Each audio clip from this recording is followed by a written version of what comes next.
Hello everybody, welcome to a brand new Let's Play series in Red Flood. Today we are going to be playing as Japan. And not just any Japan, we are going to go down the Wheel of the People tree. So we're going to be becoming revolutionary Japan. That's kind of my goal for this series, because after the abysmal failure of the French campaign, I thought we had to give the mod one more try. And we're going to go basically completely in Asia. We're going to be playing Japan, who does start off at war with the Shaanxi. And as we saw when we were playing as Russia, and I believe also as France, Japan has a lot of events that kind of just lets you invade into China. So I thought, you know, might as well get some warring in early, seeing all that good stuff. So turn off Fog of War immediately, because again, I think it's just more or less bad. Research slots available. Of course, we can go for our basics. Machine tools, construction, and the research. How many? Okay, so we have 39 civilian factories. We have 21 military. So I think we're definitely going to focus on getting some military, especially up here within Japan itself. Because we are going to lose these territories. Once we become revolutionary Japan, we are going to lose all the footholds we have in mainland China. We can't do anything yet until we do the 3-month campaign. So it's going to take only 14 days for that focus to complete. We're building a bunch of boats. And I think that's kind of okay. As Japan, you know, you do want a big navy. Because unsurprisingly, you're in the ocean. So, military factories, of course, we're going to want to get some infantry equipment. We'll put 5 into you. I'm going to get 2 support equipment. We're going to get 5 artillery again.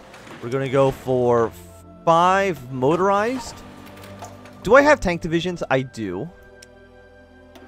So we're going to go 4 heavy tanks, 2 light tanks, and that should be okay for now, I believe.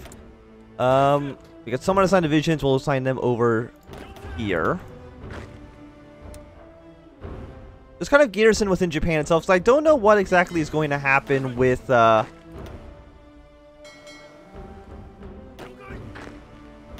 revolution, where our troops are actually going to be. I have so many men everywhere.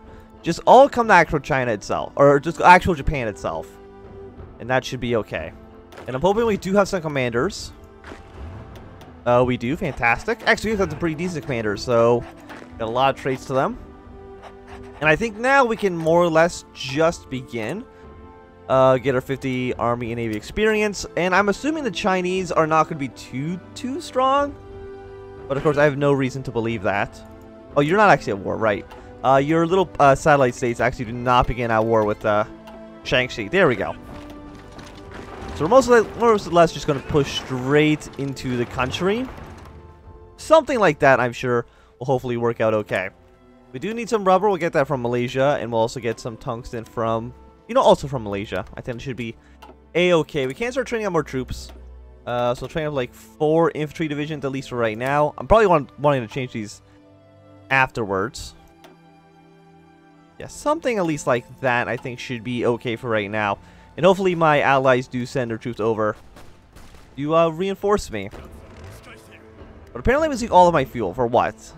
The army, and I basically earn no fuel at all. So, the Netherlands, I'm guessing I'm going to have to get some oil off of them. So I'm guessing my tanks are just very expensive to maintain. So we get 3 oil. That doesn't, it just slows down my loss, which is not the best. And unfortunately, they did reinforce that empty line that they started off with. But we will break through here. See if we can get our way over to Beijing. So 59, 63, our allies are actually sending their troops over.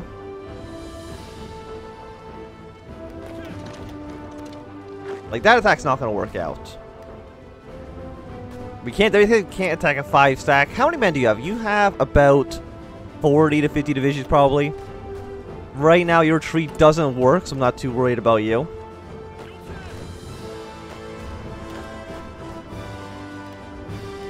And we've pushed our way through. Now, we can probably keep on pushing, to be honest. No, you just stay right here.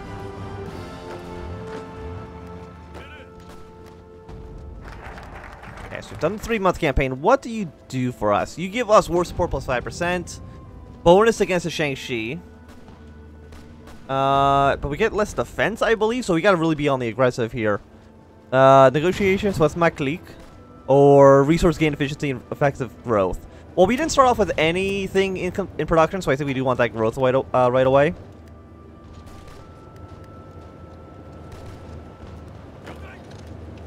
So we have pushed in a little bit. I mean, we're pretty close to Beijing already. 88. We can defend here all right. If we can break through here, we'll actually get nice around these 5 divisions. Keep 1 infantry back. Keep on trying to push our way through. And, I mean, we're doing a pretty good job, if I have to say so myself. Yeah, now these guys are basically just stuck. I want everybody on this front, except for, let's say, these guys right here. They can kind of keep trying to push in. Especially if there are going to be multiple combats, that makes my life a lot simpler. We did overrun some men, which is excellent. I mean, I could send the Purple Army over here to China as well. And I mean, I think I can actually cheese the game if I send these over to China. So actually, I'm going to do it. It's a little bit cheap, but what? You know what? I don't care. Let's get these guys over there. That should be okay. I don't even know what this front line is even on right now, but... Is there any weak spots that we can see in the front lines right now? I mean, this is looking pretty not great. We can probably try to push our way through there. We got some more dockyards as well. So, I want to go for the heavy ships. Let's go for some cruisers. Put like 2... We'll put 3 dockyards into them at least for right now.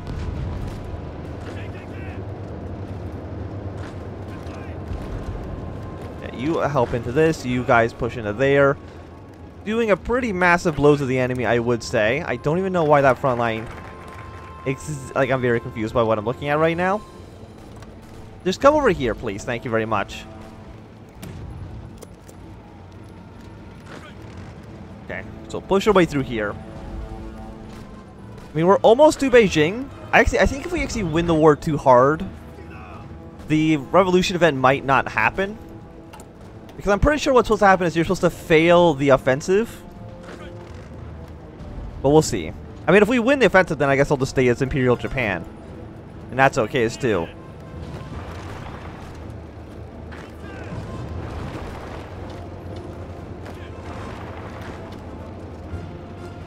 Like, again, we're 1 province away from Beijing. Which I would say is pretty good. The Purple Army is now finally arriving. I don't think you really have a navy, do you? You know, you have 9 ships. Which is still enough to sink us. And again, we have the issue where we have a navy, but we literally can't fuel it whatsoever.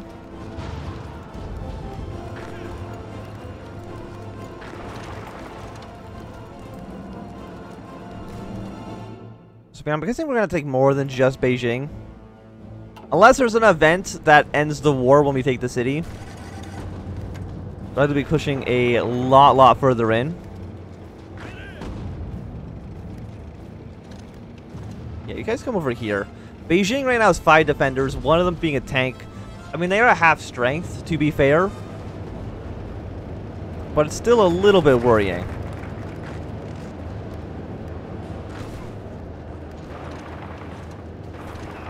Yeah, just reset your attack for now. We'll gain a bunch of claims in 70 days. Seems pretty good to me.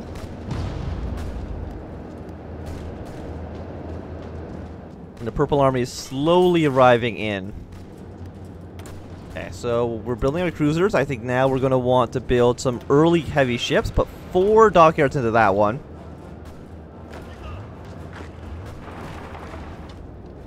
And this should break in just a moment. To keep trying to reinforce it, but there we go. And as soon as we break through here again, I would like to try to get like a surround over Beijing. So I can attack from multiple angles.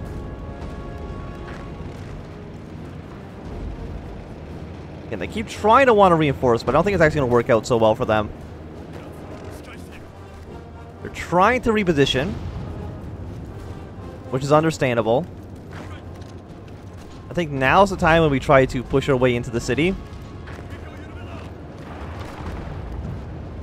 You know, just basically from multiple angles. And then you three would just kind of shift up like that. And the purple army will slowly kind of like fill in the empty spaces. You know, you purple, you can actually kind of like shrink down to that. That should be okay. This is technically considered a different attack, which actually is good for us because now they're considered in multiple combats. It's just it's a little bit broken, a little bit bugged how that works, but you know what? I am not going to complain about it. Okay, so you're taking Beijing. We're at 78% towards their capitulation, which I think is pretty good. Their new capital is over here in Jinzhou. It's actually like a pretty big country that we're going to have to take over. Oh, we're moving into the mountains, which is just fantastic. And of course, they also have like a ton of manpower because they are China. And they have 1 million soldiers. So let's at least try to push our way towards the sea here. You know, something like this. Because we can at least, you know, I guess they do have a port, so they could still retreat and get supplies out, but you're just going to keep on marching forward.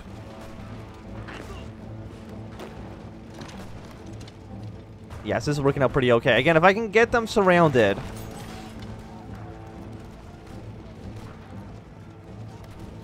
And I can kill like 9 divisions right away. Okay, I think either they all died or they retreated out of the port. I'm not too sure. But I've lost 8,000 men. They lost 131,000. So those numbers are looking pretty favorable, I would say myself. There were 600 days on you. 62.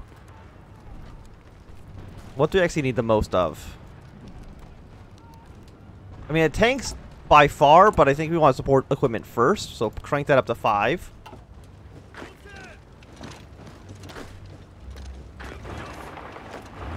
And essentially, I think we just keep on pushing south. With the help of our allies. Purple doesn't even have a plan. So Purple, your plan basically is just, hey, come all the way down to here.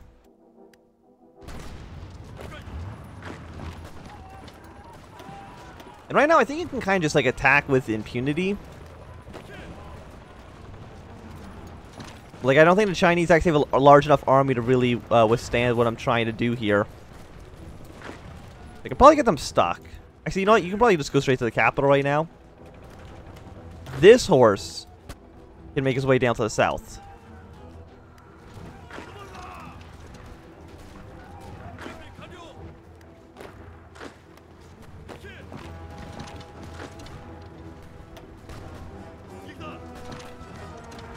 This guy's actually a Marine. He probably shouldn't be, like, attacking where we are, but that's okay.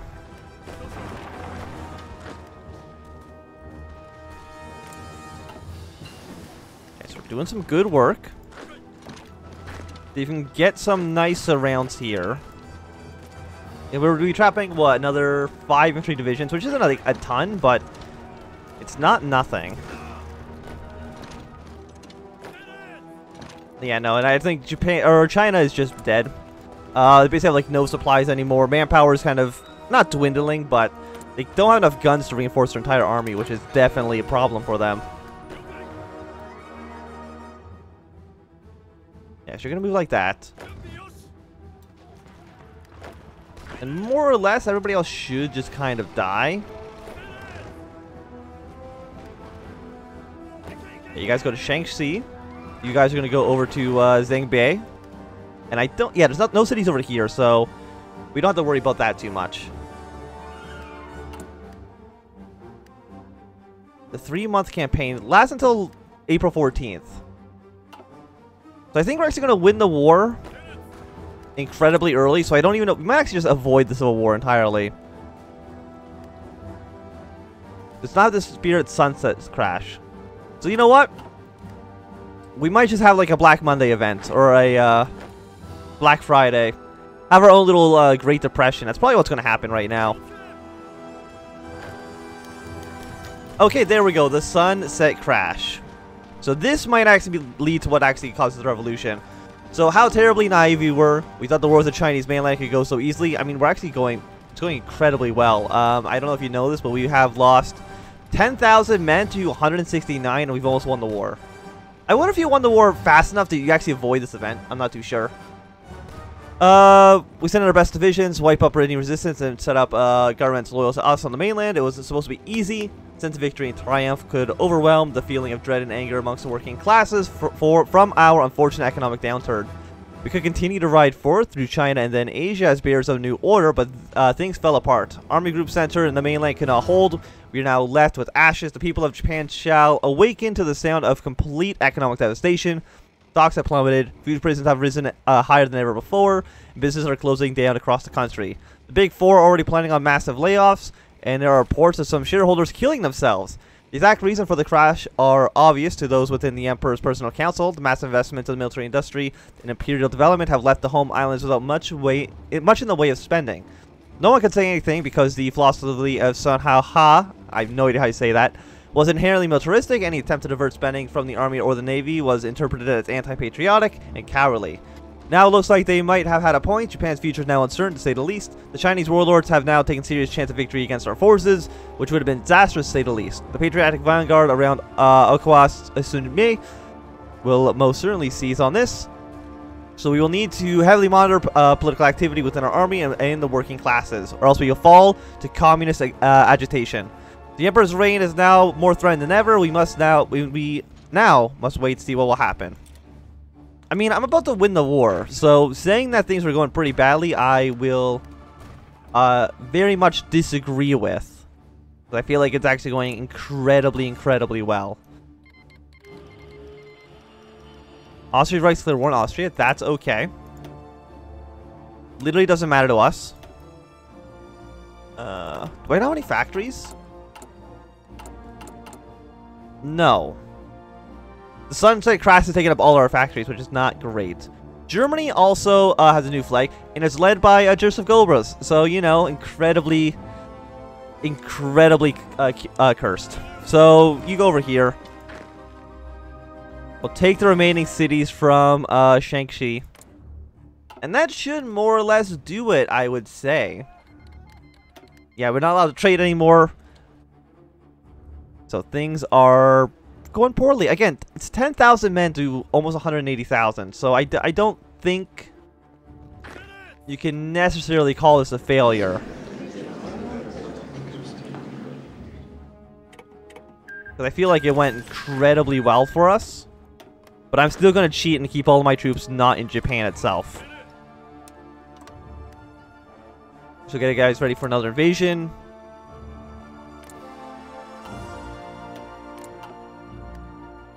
And yeah, no, this is looking pretty okay so far.